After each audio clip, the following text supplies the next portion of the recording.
Bismillahirrahmanirrahim. Kita lanjutkan sedikit ya tadi yang soal sebelumnya masih di tema yang sama.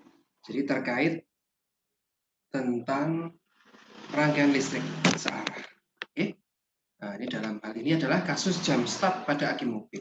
Ini misalnya kita mempunyai sebuah mobil yang mogok. Nah, sebuah mobil mogok, tegangan akumulatornya drop. Biasanya 12, mungkin dia drop jadi 10 atau sekian. Oke. Nah, untuk menghidupkannya lagi kita hubungkan dengan baterai aki mobil lain yang tegangannya masih penuh. Oke.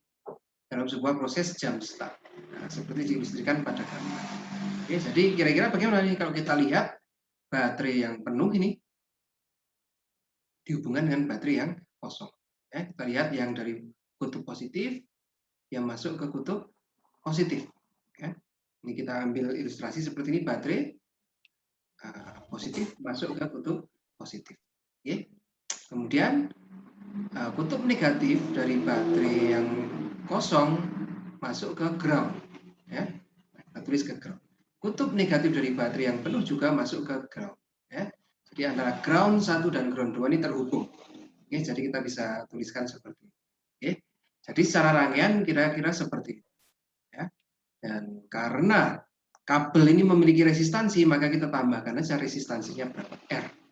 Ya, kabel ini resistansinya R, kabel 2 juga resistansinya R. Nah, kira-kira seperti itu. Ya. Nah, pertanyaannya, jika tegangan di aki yang drop tadi hanya 10,7, sedangkan tegangan di akumulator penuh 12, hambatan kabel penghubung masing-masing adalah 2,5 ohm, Anda disuruh diminta untuk menggambarkan sirkuit listrik. Oke, ya, sederhananya seperti ini ya. Kutub positif terhubung dengan kutub positif, yang negatif terhubung negatif melalui drop. Oke. Nah, jadi kita bisa tulis yang baterai penuh 12 volt, yang baterai kosong tadi 10,7 volt. Ya. Sekarang kita bisa tentukan kira-kira kalau ada potensial di sini 12 volt, di sini 10 volt, kira-kira arus listrik mengalir ke arah sini atau ke arah sana. Oke, boleh. Terserah Anda bisa asumsikan, terserah apakah loop A atau loop B. Tapi secara logika harusnya seperti itu ya. Arus listrik itu seperti kelereng yang mengalir. Ya, kalau 12 volt berarti potensialnya lebih tinggi.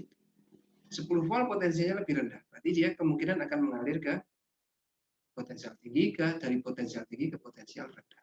Oke. Begitu juga kemungkinan besar arus listrik akan mengalir dari yang tegangannya lebih tinggi ke tegangan lebih rendah. Oke. Ini mengikuti arah ya. Loopnya jadinya seperti ini. Gitu ya. Nah, tentukan besarnya arus listrik yang mengalir. Kita bisa telusuri ini dari sini. Oke. Di sini arus listrik keluar dari kutub positif baterai dan masuk di kutub negatif baterai. Berarti dia nilainya positif. Ya. Kita tuliskan plus GGL1. Nah, di sini melewati resistor, arus akan drop sebesar IR. Ya. Maka kita tulis minus IR1. Ya. Di baterai yang kedua, arus listrik justru masuk ke positif dan keluar dari negatif. Berarti dia negatif, ya, negatif GGL2. Oke. Setelahnya ketemu lagi dengan resistor, maka ada voltage drop sebesar IR2. Maka minus IR2. Nah, karena dia rangkaian tertutup, maka beda potensial dari titik awal hingga titik akhir sama dengan 0. Ya. Maka sama dengan 0. Nah, kita bisa selesaikan ini. 12 minus 2,5I minus 10,7 minus 2,5I sama dengan 0. Kita temukan 5I sama dengan 1,3 atau arus yang mengalir di rangkaian ini adalah 0,26 ampere. Oke. Nah, kemudian soal selanjutnya adalah tentukan besarnya daya listrik yang diambil atau disimpan dari masing-masing akumulator. Oke.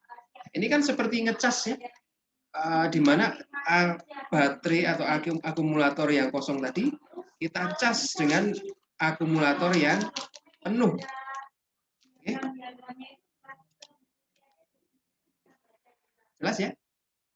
Jadi ini seolah-olah ini ngecas. Ya, kita ambil energi dari sini, kita pompa ke baterai sana untuk menghidupkan mobil. Oke. Nah, ini kita disuruh menghitung berapa besarnya energi yang diambil dari baterai yang penuh. Dari sini kita yang diambil berapa sih energi listriknya? Maka kita bisa daya bukan energi listrik ya, daya listrik. P sama dengan V kalikan I. Oke. Voltasenya 12 volt, arus listrik yang mengalir di rangkaian tadi 0,26. Oke, maka kita dapatkan kita mengambil 3,12 watt dari baterai yang penuh tadi. Oke. Yang kedua, daya yang disimpan pada baterai T-core. Baterai T-core ini mengambil daya berapa dari sini? Oke. Kita tarik ke sana. Oke. Berapa yang diambil oleh daya T-core? Ya, kita hitung aja P sama dengan V kali I. 10,7 kalikan 0,26. Ketemunya 2,78 ya. Jadi ternyata dia mengambil dari rangkaian 2,78. Sedangkan dia kehilangan 3,12. Ya, kita kehilangan 3,12 kok yang diterima ini cuma 2,78. Sisanya di mana ini? Sisanya hilang di jalan ya. Karena kabelnya ada resistor, maka arus listrik ketika melewati sana mungkin kabelnya jadi panas atau jadi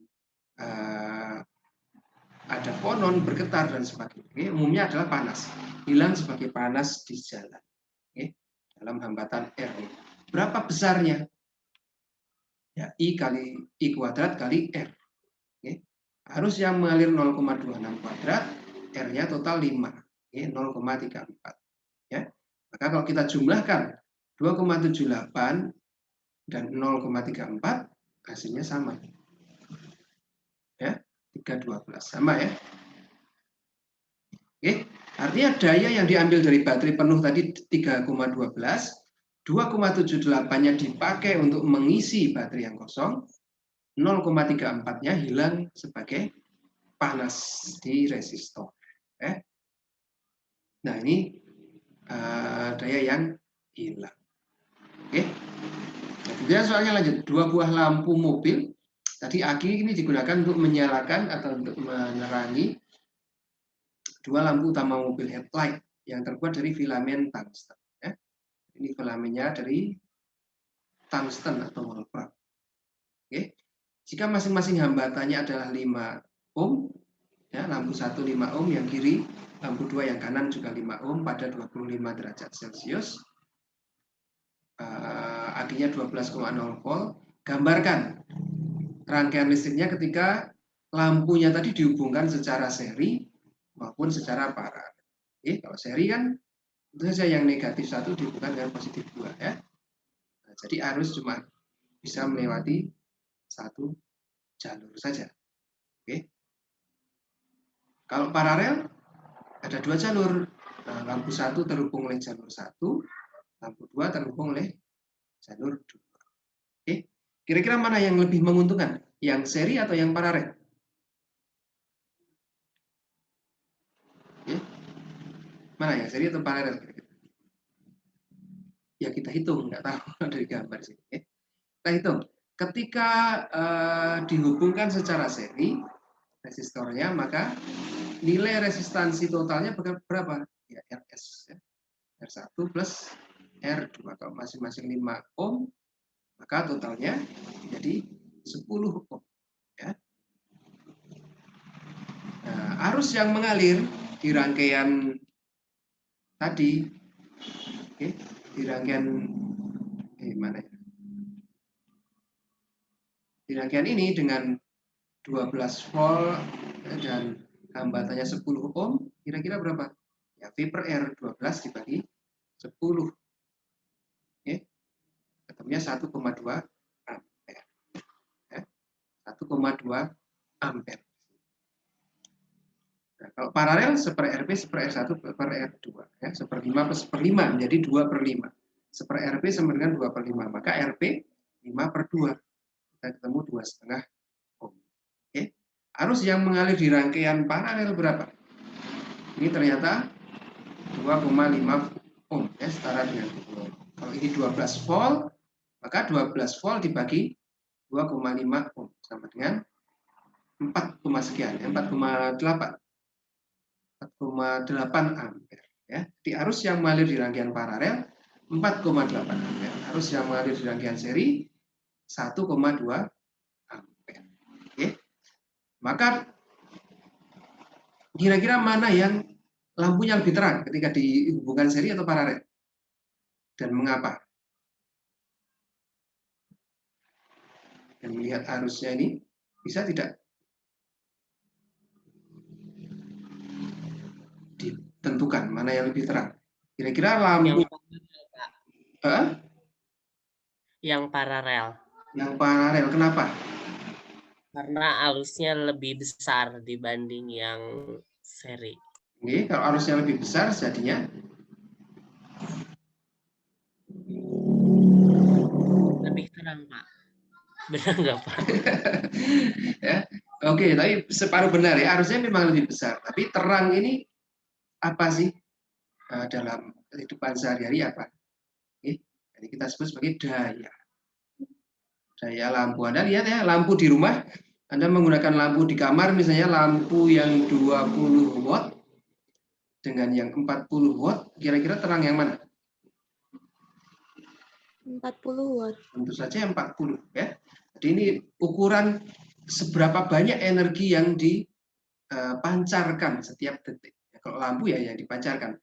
Berapa banyak cahaya yang keluar setiap detik. Kalau yang 20 watt ya kira-kira 20, misalnya 20 satuan intensitas per detik ya. 40 satuan intensitas per detik. Maka semakin besar wattnya akan semakin terang terkait lampu ya. Maka kita bisa lihat wattnya, dayanya ya. P, daya yang ketika lampunya disusun seri berapa? Ya, I kuadrat R. 1,2 tadi arus yang mengalir seri ya, 1,2 kuadrat kalikan R. R-nya lebih besar kalau di seri, tetapi I-nya lebih kecil. Nah, kalau dalam hal ini, I-nya yang dikuadratkan, jadi kenaikan R tidak sebanding dengan penurunan kuadrat I. Ya. Jadi hasilnya hanya 14,4 watt. Sedangkan kalau kita gunakan paralel, arusnya lebih besar, tetapi R-nya lebih kecil ya, ini R. Maka dayanya I kuadrat R 4,8 ya yang kuadrat kalikan R-nya yang 4 kali lebih kecil ya 2,5. Tapi hasil akhirnya justru lebih besar. Daya yang dihasilkan oleh lampu paralel 57,6 watt. Oke, kira-kira 3 kalinya ya, 3 kalinya atau 4 kalinya. Hampir 4 kalinya yang dihasilkan ketika disusun seri. Oke. Maka lampu mobil itu biasanya juga disusun secara paralel supaya lebih terang. Oke. Apa kira-kira keuntungannya kalau paralel dan seri? Kira-kira lampu mobil disusun paralel atau seri? Idealnya. Dan kenapa? Keuntungannya apa kalau paralel, kalau seri?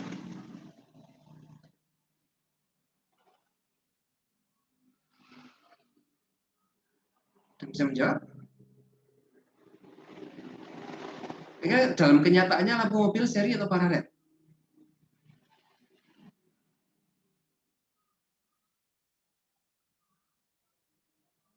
Seri bukan.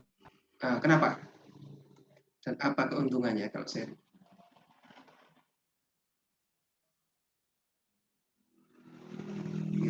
Nah, mengambil daya lebih sedikit. Dayanya lebih sedikit, terus sehingga? Irit Pak. Oh iya, tuh. Dayanya lebih sedikit yang dipakai ya. Jadi kalau kita punya ampere hour-nya besar, ya dia bisa bertahan lebih lama. Ya, irit penggunaan baterainya. Ya. Nah, tapi ini plusnya. Tapi ada minusnya juga. Seri, coba kalau misalnya satu lampu mati, kira-kira lampu kedua masih bisa nyala nggak? Mati juga Pak. Mati juga ya. Jadi satu mati semua. Oke, ini satu mati semua. Kalau paralel, kira-kira satu mati, satu masih hidup ya, ada namanya redundansi. ada kesalahan sistem atau kabelnya putus dan sebagainya, ini masih ada jalur lainnya yang bisa dinyalakan. Oke. Nah, juga lebih terang. Ya. Minusnya apa? Pemakaian energinya paling lebih boros ya. Oke. Tapi untuk alasan ini biasanya mobil-mobil dirangkai secara paralel, ya, terutama untuk redundansi. Oke. Kan bahaya nih kalau satu lampu mati malam hari, jadi dua-duanya mati tidak bisa digunakan. Oke. Kan untuk mobil dipakai paralel. Ya. Nah, sering lihat ya, atau motor mobil lampu kirinya aja yang mati atau lampu kanannya saja yang mati. Ini setidaknya masih bisa berjalan di malam hari. Itu ya. Nah, ini lebih terang yang paralel. Ya, yang kedua juga lampunya lebih terang sehingga lebih banyak digunakan yang paralel. Selanjutnya masih sama seperti soal sebelumnya ya, ini terkait resistor, resistansi sebuah bahan yang naik ketika dipanaskan. Oke. Lampu tadi, wolfram tadi, komponen wolfram ini kan dialiri arus kemudian panas kemudian menyala ya. Nah, temperaturnya hingga mencapai 2550 derajat Celcius. Si tungsten ini, yang dinyalakan. Tinggi sekali ya. Makanya bulam itu kalau kita pegang panas. Nah, di core-nya dari filamennya itu temperaturnya hingga 2550 derajat Celcius.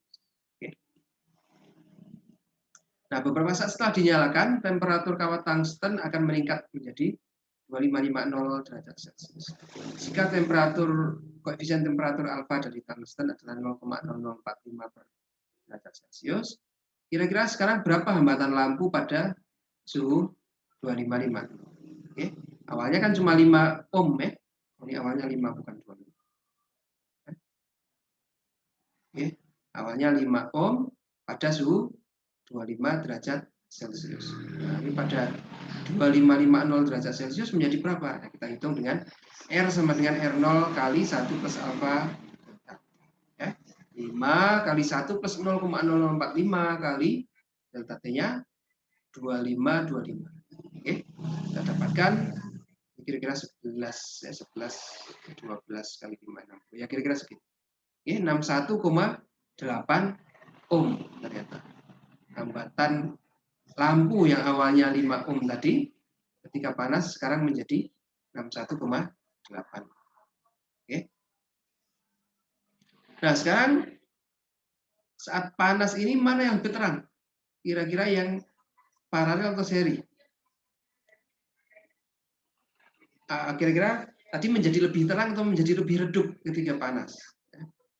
Maka kita kembali lihat terang atau redupnya itu terkait dengan daya listrik yang didisipasi ya. Watt-nya berapa? Maka kita lihat yang untuk seri R-nya R1 plus R2 ya, 61,8 plus 61,8. 3,6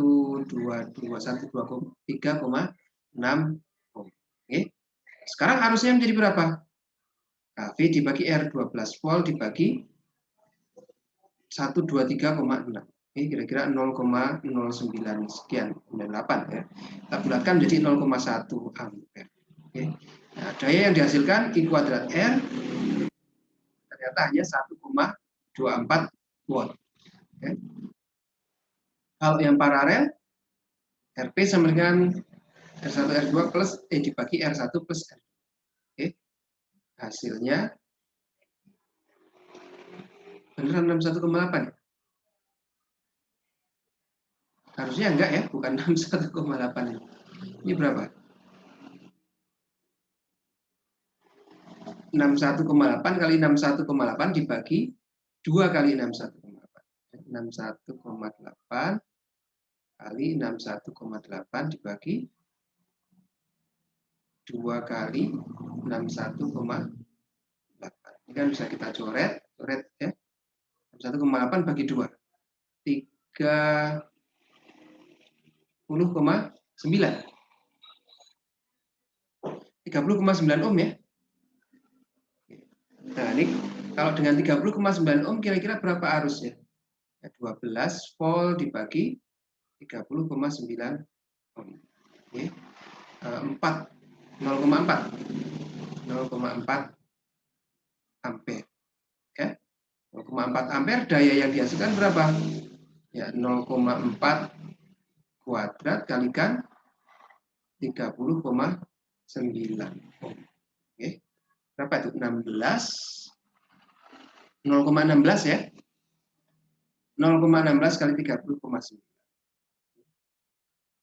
30,9 kali 0,16 kali 0,1-nya saja 3,09 kali 0,06 1,8 ya kira-kira 4,89 ya atau 4,90 oke 4,90 oke.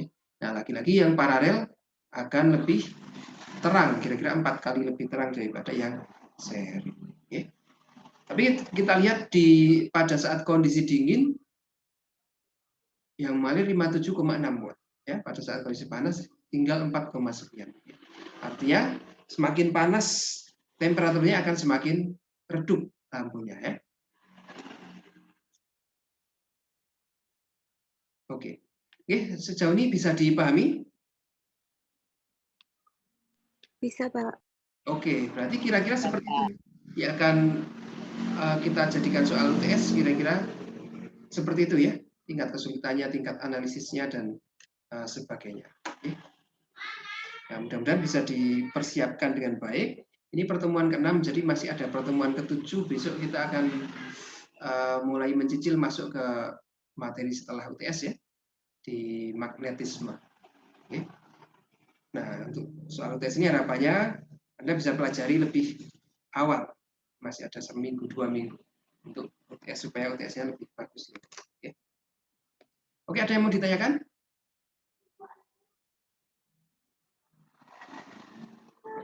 Cukup jelas? Belum ada, Pak. Oke, cukup jelas. Kita bisa tutup dengan hamdalah bersama-sama. Alhamdulillahirrahmanirrahim. Alhamdulillahirrahmanirrahim. Selamat menjalankan ibadah puasa. Nanti malam kita sudah tarawih dan paginya sahur ya. Iya, Pak. Iya, Pak. Iya, Mudik enggak nih? Di Jogja atau pada pulang ke rumah? Masih di rumah. Pak. Di rumah gitu. Mumpung belum muncul larangan mudik ya.